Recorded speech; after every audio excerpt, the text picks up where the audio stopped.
تو سب سے پہلے فرمایا وَمَا لَكُمْ لَا تُقَاتِلُونَ فِي سَبِيلِ اللَّهِ، تمہیں کیا ہو گیا ہے کہ تم اللہ کی راہ میں لڑتے کیوں نہیں؟ لا تقاتلون فی سبیل اللہ، تم قتال اور جہاد اللہ کی راہ میں کیوں نہیں کرتے؟ آگے اس کا سبب بیان فرمایا کہ اللہ پاک جہاد اور قتال کا حکم کیوں دیتے ہیں، تمہیں کفار سے اور ظالم لشکروں سے لڑنے کا حکم کیوں دے رہے ہیں؟ اس کے کئی اسباب ہیں، مگر یہاں جو سبب ہے وہ یہ ہے کہ والمستضعفین من الرجال والنساء والولدان، فرمایا کہ وہ کمزور مرد، عورتیں اور بچے جو کفار کے، دشمنوں کے، ظالموں کے نرغے اور گھیرے میں ہیں، الذین یقولون، اور وہ اپنی زبانوں سے بول بول کر کہہ رہے ہیں ربنا اخرجنا من هذه القریہ، وہ دعائیں مانگتے ہیں کہ اے ہمارے رب ہمیں اس ظالم، اس بستی سے نکال لے، الظالم اہلھا، جس کے رہنے والے، جہاں حکومت کرنے والے، جہاں قبضہ کرنے والے ظالم لوگ ہیں، ہمیں اس بستی سے تو نکال لے، وَاجْعَل لَّنَا مِن لَّدُنْكَ وَلِيًّا، اور بنا دے ہمارے لیے اپنی طرف سے کوئی حمایتی، وَاجْعَل لَّنَا مِن لَّدُنْكَ نَصِيرًا، اور ہمارے لیے کوئی مددگار بھیج دے۔ یہ وہ اسباب ہیں جس کی بنیاد پر اللہ پاک نے دنیا کے تمام کلمہ پڑھنے والے مسلمانوں کو حکم دیا ہے وَمَا لَكُمْ لَا تُقَاتِلُونَ فِي سَبِيلِ اللَّهِ، کہ تمہیں کیا ہو گیا ہے، تمہیں کس چیز نے روکا ہوا ہے کہ تم اللہ کی راہ میں جہاد، قتال اور کفار سے جنگ نہیں کر رہے؟ تو یہ فریضہ جہاد رسول اللہ صلی اللہ علیہ وسلم کی زندگی اس میں گزر گئی۔ اگر نبوت کی 23 سالہ زندگی کا جائزہ لیا جائے تو اس میں زندگی کا، سیرت رسول اللہ صلی اللہ علیہ وسلم کا زیادہ تر حصہ جہاد و قتال میں ہی آپ کو نظر آئے، اور یہ جہاد، اس کا سب سے بڑا مقصد یہ ہے کہ زمین سے ظلم، بربریت اور فتنے کو ختم کیا جائے۔ اللہ پاک فرماتے ہیں سورہ توبہ میں وَقَاتِلُوهُمْ حَتَّى لَا تَكُونَ فِتْنَةٌ، کہ ان کافروں کے خلاف لڑو یہاں تک کہ اس زمین سے فتنہ ختم ہو جائے۔ فتنہ کیا ہے؟ ہر قسم کا ظلم اور بربریت، قتل و غارت، فساد اور تباہی، یہ سارے کا سارا فتنہ ہے، اور اسلام کی راہ میں رکاوٹیں، ان میں سب سے بڑا فتنہ ہے۔ زمین سے عدل اور انصاف کو ختم کر کے ظلم اور بربریت، یہ سب سے بڑا فتنہ ہے۔ جناب رسول اللہ صلی اللہ علیہ وسلم نے نبوت سے پہلے بھی فتنے کی، ظلم کی مخالفت کی، اور نبوت کے بعد بھی زندگی کے آخری ایام تک آپ نے ہمیشہ مظلوم کا ساتھ دیا ہے، اور ظالم کو سر عام للکارا بھی ہے، اس کو سمجھایا بھی ہے، پھر جو نہیں سمجھا پھر اس کی ٹھکائی اچھے طریقے سے کی ہے۔ جناب رسول اللہ صلی اللہ علیہ وسلم فرماتے ہیں کہ نبوت سے پہلے آپ نے مکہ میں ایک معاہدہ کروایا، جس معاہدے کا نام ہے معاہدہ حلف الفضول۔ اس معاہدے میں جو سب سے واضح شک تھی وہ یہ تھی کہ مکہ میں رہنے والے کسی بھی انسان پر یا باہر سے آنے والے کسی مسافر پر کوئی ظلم نہیں ہوگا، ہر مظلوم کا ہم ساتھ دیں گے۔ ابھی آپ نبی نہیں بنے، نبوت سے پہلے یہ معاہدہ رسول اللہ صلی اللہ علیہ وسلم نے کفار مکہ کو بٹھایا اور کروایا۔ کوئی بھی مکہ میں اندر کسی پر ظلم ہوتا تو اس معاہدے کے مطابق اس ظالم کے خلاف کارروائی ہوتی، حتیٰ کہ رسول اللہ صلی اللہ علیہ وسلم کو اللہ نے نبوت سے سرفراز فرما دیا۔ تو آپ فرماتے ہیں کہ مجھے نبوت سے پہلے جو میں نے معاہدہ کروایا تھا اس میں مین کردار آپ کا تھا۔ فرماتے ہیں کہ مجھے اس معاہدے پر اتنی خوشی ہے کہ مجھے جب بھی موقع ملے گا میں اس معاہدے کی حمایت کرتا رہوں گا اور اس کو ختم نہیں ہونے دوں گا۔ ہمیشہ مظلوم کا ساتھ دیا، اور آپ کے ارشادات، آپ کی احادیث بھری ہوئی ہیں اس بات سے کہ لوگوں، کبھی کسی پر ظلم نہ اللہ کو پسند ہے، نہ اللہ کے رسول کو پسند ہے، اور نہ اسلام اس کی اجازت دیتا ہے۔ اپنے تو درکنار، آپ نے تو کبھی کسی غیر مسلم پر بھی ظلم نہیں ہونے دی، حتیٰ کہ جنگ کے موقع پر آپ اپنے صحابہ کو منع کر دے، کسی کمزور پر، کسی بوڑھے پر، کسی مریض پر، کسی بچے پر یا کسی عورت پر یا ہر اس شخص پر جو جنگ کی لڑائی میں شامل نہیں ہے، قطعاً ہاتھ نہ اٹھایا جائے، احترام کیا۔ اور اگر آپ کے پاس کافروں کے قیدی آئے تو ان قیدیوں کے ساتھ بھی آپ نے حسن سلوک کا مظاہرہ کیا، اچھے اخلاق کا مظاہرہ کیا، اور اس اچھے اخلاق کی وجہ سے کتنے ایسے قیدی تھے جو قید میں آنے کے بعد مسلمان ہی ہو گئے۔ یہ رسول اللہ صلی اللہ علیہ وسلم کا طریقہ ہے۔ آپ فرماتے ہیں لوگوں، اتقوا دعوت المظلوم، مظلوم کی بد دعا سے بچو، کسی پر ظلم نہ کرو۔ المسلم اخو المسلم، مسلمان مسلمان کا بھائی ہے۔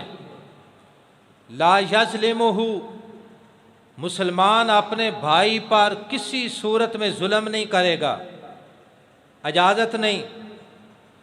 ولا یخذلہ، مسلمان اپنے بھائی کو ذلیل کرے گا بھی نہیں، ذلیل ہونے بھی نہیں دے گا۔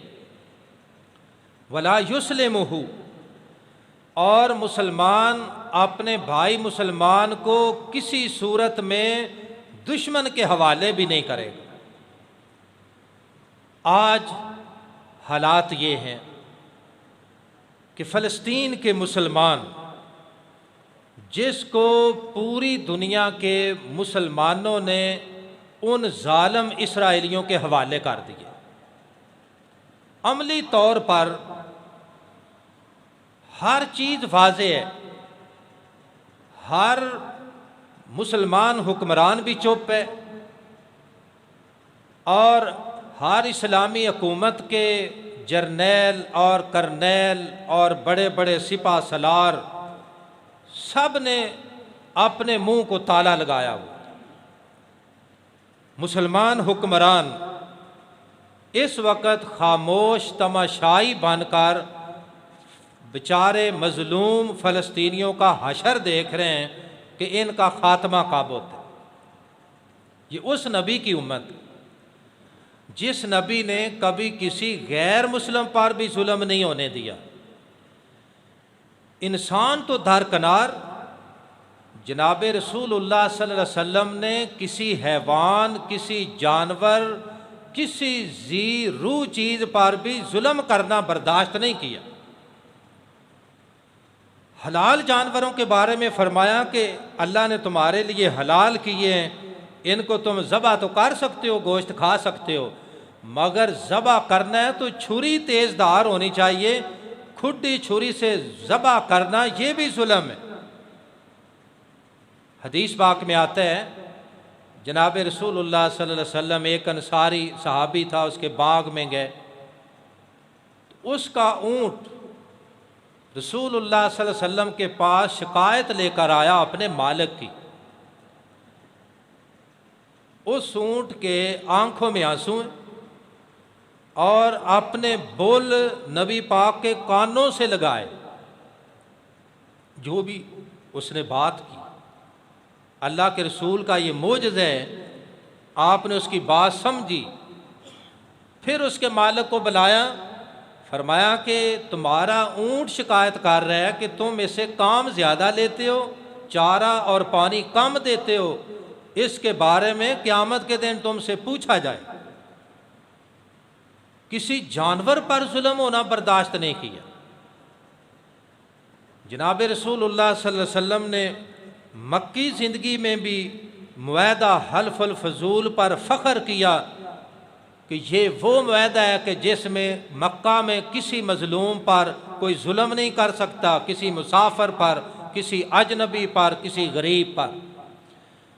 لیکن جب آپ اللہ کے رسول بنے تو آپ کے ساتھیوں پر ظلم و ستم شروع ہوا۔ ساتھیوں نے اجازت مانگی کہ ہم مقابلہ نہ کریں، کہا نہیں، ابھی اللہ کی طرف سے حکم نہیں آیا، ابھی صبر کرنا ہے۔ پھر حکم ملا ہجرت کا، آپ ہجرت کرتے ہیں، ساتھیوں کو اجازت دیتے ہیں، مکہ سے مدینہ چلے گئے تاکہ میرے ساتھی ظلم سے بچ جائیں۔ مگر جب مدینہ پہنچے تو کفار نے امن کے ساتھ وہاں بھی رہنے نہیں دیا، آئے دن کوئی نہ کوئی شرارت، کوئی نہ کوئی کاروائی، کوئی نہ کوئی خطرہ، حتیٰ کہ ہجرت کے 1 سال بعد ہی جنگ بدر ہو جاتی ہے۔ جنگ بدر میں پھر اللہ پاک نے مسلمانوں کو اجازت دی کہ اب تم اپنے ظلموں کا بدلہ لو اور خوب اچھی طرح لو۔ اب حکم آ گیا ہے وَمَا لَكُمْ لَا تُقَاتِلُونَ فِي سَبِيلِ اللَّهِ، اب تمہیں لڑنا ہے اللہ کی راہ میں اور ڈٹ کر لڑنا ہے اور ظلموں کا بدلہ لینا۔ اسلام کا یہی انداز کہ جو زبان سے نہیں سمجھ رہا پھر اس کو ہاتھ سے سمجھانا ضروری ہے۔ اگر تم نے اس کو کھلی چھٹی دے دی تو پھر پوری زمین فتنہ کے ساتھ بھر جائے گی۔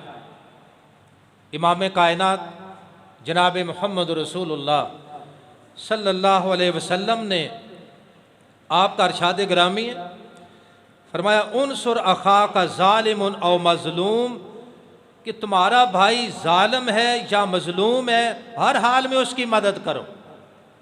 صحابہ نے پوچھا اللہ کے رسول، مظلوم کی مدد تو سمجھ میں آتی ہے، ظالم کی مدد کیسے کریں؟ فرمایا ظالم کی مدد یہ ہے کہ اس کے ظلم کے ہاتھ کو پکڑ لو۔ اگر تم نے نہ پکڑا، اس آگ کو نہ بجھایا، اس فتنے کو نہ مٹایا، تو پھر وہ ظالم اتنا بڑھ جائے گا، اتنا بے لگام ہوگا کہ پھر کوئی چیز اس کے ظلم سے محفوظ نہیں رہے۔ ہر حال میں ظلم کرو۔ فرمایا الظلم ظلمات یوم القیامہ، یہ ظلم قیامت کے دن اندھیرے بن جائیں۔ تو خیر جنگ بدر میں پھر ان مظلوم صحابہ نے اپنے ظلموں کا بدلہ لیا اور خوب ٹکا کے لیا۔ حضرت بلال رضی اللہ تعالیٰ عنہ پر ظلم کرنے والا ان کا مالک امیہ جنگ بدر میں ان کے ہاتھ چڑھا، اور جب ہاتھ چڑھا تو پھر پناہ مانگنے لگا، معافیاں مانگنے لگا۔ فرمایا اب معافی کا کوئی چکر نہیں۔ عبد الرحمن بن عوف رضی اللہ تعالیٰ عنہ نے بڑی کوشش کی کہ میں اس کو بچا لوں، یہ معافی مانگ رہے، پناہ مانگ رہے، جزیہ دے رہے، مگر حضرت بلال نے ساتھیوں کو بلایا، اور امیہ پر حملہ کیا، امیہ نیچے لیٹا، عبد الرحمن بن عوف اس کے اوپر لیٹ گیا یہ بچ جائے۔ حضرت بلال نے ساتھیوں کے ساتھ مل کر سائیڈ سے اس کو نیزے مار مار کر نیچے ہی مار دیا۔ پھر رسول اللہ صلی اللہ علیہ وسلم نے مدینہ میں جا کر جو پہلا کام کیا وہ یہ تھا کہ مکی زندگی میں بھی کسی شخص پر ظلم نہیں ہوگا، اب میں مدینہ میں آیا ہوں تو میرے ہوتے ہوئے مدینہ میں بھی کسی پر ظلم نہیں ہوگا۔ معاہدہ کیا یہودیوں سے، جس کو میثاق مدینہ کے نام سے آج بھی یاد کیا جاتا ہے، احادیث کی کتابوں میں لکھا ہوا ہے۔ اور یہودیوں کے ساتھ وہ معاہدہ تھا جس میں لکھا گیا کہ یہ جو مدینہ کی چھوٹی سی ریاست ہے، اس ریاست میں کسی انسان پر ظلم نہیں ہوگا، کسی یہودی پر بھی نہیں ہوگا، کسی مشرک پر بھی نہیں ہوگا، کسی غیر مسلم پر بھی نہیں ہوگا، کسی مسلمان پر بھی نہیں ہوگا۔ اگر کوئی جھگڑا ہوتا ہے تو اس کا فیصلہ اللہ کا رسول کرے گا کتاب اللہ کی روشنی میں، اور اگر یہودی اس کو نہیں مانتے تو پھر اس کا فیصلہ یہودیوں کی کتاب کے مطابق کیا جائے گا۔ تو بہرحال یہودیوں نے اس فیصلے کو مانا، دستخط کر دیے، مگر عملی زندگی میں اس کی خلاف ورزی شروع کر دی۔ یہودیوں کے 3 بڑے قبائل، بنو نذیر، بنو قینقا، بنو قریظہ، یہ تینوں قبیلے مدینہ میں رہتے تھے۔ نبی پاک نے ان کے ساتھ اچھا سلوک بھی کیا، معاہدے کی پاسداری کی، ان کے مذہب میں ان کو تنگ نہیں کیا، کوئی جھگڑا ہوا فیصلہ کتاب اللہ کی روشنی میں کیا، جھگڑا یہودیوں کا آپس میں ہوا فیصلہ تورات سے کیا، ہر لحاظ کے ساتھ ان کے ساتھ اچھا برتاؤ کیا۔ مگر یہ یہودی ایسی بدبخت قوم ہے، اس وقت سے لے کر آج تک شرارت سے باز نہیں آئے، اور ان شرارتوں میں ایک قبیلے نے، بنو نذیر نے شرارت کی رسول اللہ صلی اللہ علیہ وسلم کو شہید کرنے کی۔ آپ ایک معاہدے کے لیے وہاں پہ گئے، کوئی بات تھی، کہنے لگے یہاں بیٹھو ہم دیت لے کر آتے ہیں، اور پھر اس دیوار کے اوپر چڑھے کہ بھاری پتھر وہاں لے گئے نبی پاک کے اوپر گرانے کے لیے، ادھر سے جبرائیل علیہ السلام آئے، نبی پاک کا ہاتھ پکڑا اور سائیڈ پہ کر دیا، آپ اٹھے پتھر گر گیا۔ اب یہ اتنی سنگین شرارت تھی، اگر نبی پاک چاہتے تو ان کا ایک ایک بچہ تک مار دیتے، مگر تب بھی معاف کر دیا، فرمایا کہ اب ہم تمہیں رہنے نہیں دیں گے، تمہارے پاس ٹائم ہے، اتنے وقت میں اپنا گھر بار جو کچھ اٹھا کے لے جا سکتے ہو لے جاؤ، اس کے بعد ہمیں اس قبیلے کا کوئی یہودی یا اس کا بچہ نظر نہ آئے۔ بنو نذیر کو نکال دیا گیا۔ پھر بنو قریظہ، یہ قبیلہ جنگ خندق تک مدینہ میں رہا، مگر اس نے عین جنگ خندق میں غداری کی، کافروں کا ساتھ دیا، اندر سے مسلمانوں کو نقصان پہنچانے کی کوشش کی۔ اس وقت جب آپ شدید اس وقت گھیرے میں تھے، 10,000 کافر مدینے کا گھیرا کیے ہوئے، خندق کے اندر کی طرف مسلمان تیروں سے حفاظت کر رہے ہیں، عین ان ایام میں ان یہودیوں نے معاہدہ توڑ دیا۔ اب اسلام کے اندر جب کوئی امن کا معاہدہ توڑ دے تو اس کی سزا قتل ہے، جنگ ہے۔ اب رسول اللہ صلی اللہ علیہ وسلم نے فوری طور پر کوئی کارروائی نہیں کی، اللہ نے سارے کافروں کو بھگا دیا، مدینہ کی بستی آزاد ہو گئی، مکہ کے کافر بھاگ گئے، رسول اللہ صلی اللہ علیہ وسلم امن کے ساتھ اپنے گھر واپس آئے تو حضرت جبرائیل علیہ السلام نے رسول اللہ سے کہا، اللہ کے رسول آپ نے تو ہتھیار اتار دیے ہیں، مگر میرے ساتھ یہ فرشتے ہیں انہوں نے ہتھیار نہیں اتارے۔ کہا جبریل تم نے ہتھیار کیوں نہیں اتارے؟ فرمایا اس لیے کہ یہ جو بنو قریظہ یہودیوں کا قبیلہ تمہارے اندر موجود ہے، جنگ کے دوران انہوں نے معاہدہ توڑا، جب تک ان کو سبق نہ سکھایا جائے ہم فرشتے واپس نہیں جائیں گے۔ آپ اندازہ کیجیے، رسول اللہ صلی اللہ علیہ وسلم نے حکم دیا چلو بھائی بنو قریظہ کا محاصرہ کر لو۔ اس یہودی قبیلے کا محاصرہ کیا گیا، یہ ایسی بزدل قوم ہے کہ جب سمجھتی ہے کہ مجھے مار پڑے گی تو پھر فوراً یہ ہینڈز اپ ہو جاتے ہیں، کہنے لگے کہ آپ کوئی بندہ بھیجے، ہم مذاکرات کرنا چاہتے ہیں۔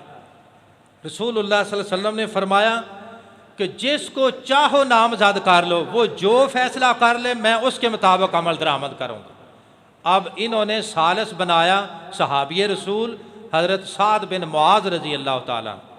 سعد بن معاذ کا دور جہالت میں ان سے بڑا ژرانہ تھا، ان کو یہ تھا کہ یہ ہمارے ساتھ رعایت کر دیں گے، لیکن سعد بن معاذ رضی اللہ تعالیٰ عنہ کو اتنا غصہ تھا، انہوں نے دعا کی تھی، زخمی ہو گئے تھے جنگ خندق میں، دعا کی تھی کہ یا اللہ مجھے موت نہ آئے جب تک میں ان یہودیوں کا انجام نہ دیکھ لوں۔ پھر وہ وقت آیا، ان کو جج بنایا گیا۔ سعد بن معاذ رضی اللہ تعالیٰ عنہ کو رسول اللہ نے اختیار دیا، سعد جو فیصلہ کرو گے ہم اس کی پاسداری کریں گے۔ حضرت سعد رضی اللہ تعالیٰ عنہ نے اللہ کا شکر ادا کیا کہ یا اللہ تو نے مجھے ان یہودیوں کا جج بنایا ہے، انہوں نے مجھے تسلیم کر لیا ہے، لہٰذا اللہ کے رسول بھی اس فیصلے کو مانتے ہیں، یہودی بھی مانتے ہیں، تو پھر فیصلہ ایسا تاریخ ساز تھا کہ آج تک یہ بدبخت قوم چیخ رہی ہے۔ حضرت سعد نے کہا کہ ان کے جتنے نوجوان ہیں ان کے سر قلم کر دیے جائیں، بوڑھے بچے عورتیں ان کو غلام اور لونڈیاں بنایا جائے، ان کا سارا مال و اسباب مال غنیمت میں شامل کر لیا جائے، اور اسی کے مطابق پھر عمل درآمد کر دیا گیا۔ محترم بھائیوں، جمعے کا وقت اتنی اجازت نہیں دیتا، آج کے جمعے کا خلاصہ یہ ہے کہ یہ قوم تو بڑی ملعون قوم ہے۔ اللہ پاک فرماتے ہیں ضربت علیہم الذلۃ والمسکنہ، اللہ نے ذلت اور پھٹکار اور مسکینی ان کے اوپر مسلط کی ہوئی ہے۔ مسئلہ ان کا نہیں ہے، وہ تو اپنی بدبختی نبی پاک کے زمانے سے ظلم اور بربریت کرتے آ رہے ہیں۔ بات آج مسلمان حکمرانوں کی ہے، مسلمانوں کی ہے، ہمارے حکمرانوں کی ہے، ہمارے ملکوں کی فوجوں کی ہے، ہماری فوجوں کے اسلحے کی ہے، اور ہمارے ان ایٹم بم کی ہے کہ یہ ہے کس بات کے لیے، کن کے لیے یہ رکھے ہوئے ہیں۔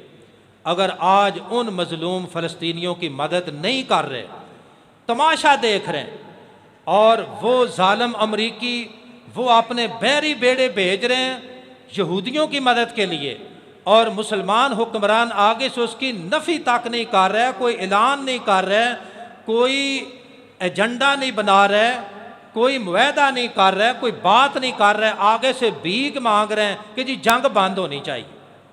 انہوں نے تباہی مچا دی ہے، کھنڈرات بنا دیا غزہ کو، لوگوں کا وہاں زندہ رہنا ناممکن ہو چکے ہیں، اور 20 لاکھ کے قریب ہیں غزہ میں لوگ، ایک طرف سمندر ہے دوسری طرف اسرائیل ہے۔ لوگ کہہ رہے ہیں کہ جی فلسطینیوں نے شرارت کی ہے۔ بھائی کیا ان بیچاروں نے شرارت کی ہے؟ آج کی بات تو ہے نہیں، کئی سالوں سے ان کا ناطقہ بند ہے، ان کا زمینی راستہ بند ہے، ان کا سمندر کا راستہ بند ہے، ان کا فضائی راستہ بند ہے۔ انہوں نے یہی فیصلہ کیا کہ اگر ہم نے یہاں بھوکے پیاسے مرنا ہے تو کم از کم لڑ کر تو مرے نا، اس وجہ سے انہوں نے تنگ آ کر کارروائی کی۔ مگر آج چیلنج ہے پوری امت کے لیے، امت کے حکمرانوں کے لیے، ایک ایک مسلمان کے لیے، میرے اور آپ کے لیے، کہ ہم کچھ کر تو نہیں سکتے، ان کے لیے دعا کر سکتے ہیں کہ یا اللہ ان مظلوم فلسطینی مسلمانوں کی غیب سے مدد فرما، یا اللہ ان ظالم حکمرانوں کو جو کافروں سے ڈر کر بیٹھے ہوئے ہیں ان کو کوئی عزت کوئی غیرت عطا فرما، یا اللہ مسلمانوں کو کافروں کے مقابلے میں اتفاق اور اتحاد نصیب فرما، اور ان بغیرت مسلمانوں کو بھی ہوش کے ناخن لینے کی توفیق عطا فرما۔ وآخر دعوانا ان الحمد للہ رب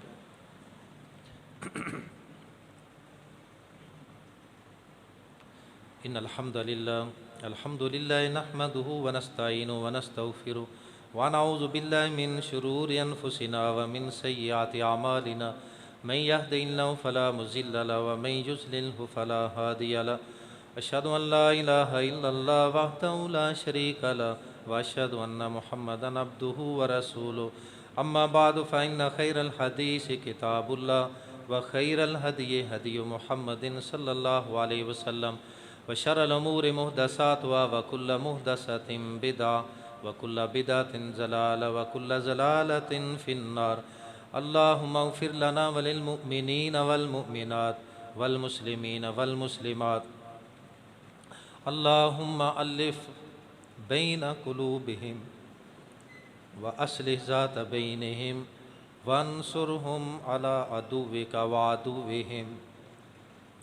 اللهم لعن الكفرة الذين يصدون عن سبيلك ويكذبون رسلك ويقاتلون أولياءك.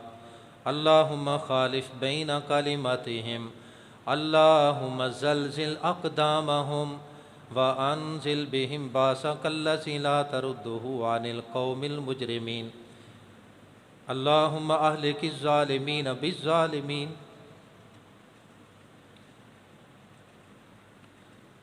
اللهم انصر الإسلام والمسلمين. اللهم انصر المسلمين في فلسطين. اللهم انصر المسلمين في فلسطين. اللهم انصر المجاهدين في فلسطين. اللهم دمر أعداءنا وأعداء الدين. اللهم دمر أعداء الإسلام. اللهم خذهم أخذ عزيز مقتدر. اللهم خذهم أخذ عزيز مقتدر. اللهم دمر أعداءنا وأعداء الدين. اللهم انصر الإسلام والمسلمين. اللهم خذهم أخذ عزيز مقتدر. ربنا لا تجعلنا فتنة للقوم الظالمين ونجنا برحمتك من القوم الكافرين. اللهم أهلك الظالمين بالظالمين. اللهم عليك بالصليبيين والإسرائيليين. اللهم عليك بالكفار أجمعين. اللهم انصر عبادك المجاهدين الذين يجاهدون في سبيلك في كل مكان. اللهم انصر المجاهدين في كل مكان وفي فلسطين وفي كشمیر وفي كل مكان. اللهم انصرهم واحفظهم من كل مكان. ربنا عليك توكلنا وإليك أنبنا وإليك المصير. اللهم أهلك الظالمين بالظالمين. اللهم انصر الإسلام والمسلمين. اللهم انصر عبادك المجاهدين. اللهم انصر عبادك المسلمين في فلسطين وفي كل مكان. ربنا تقبل منا إنك أنت السميع العليم وتب علينا إنك أنت التواب الرحيم. وصلى الله تعالى على رسول خير خلقه محمد وعلى آله وأصحابه أجمعين برحمتك يا أرحم الراحمين.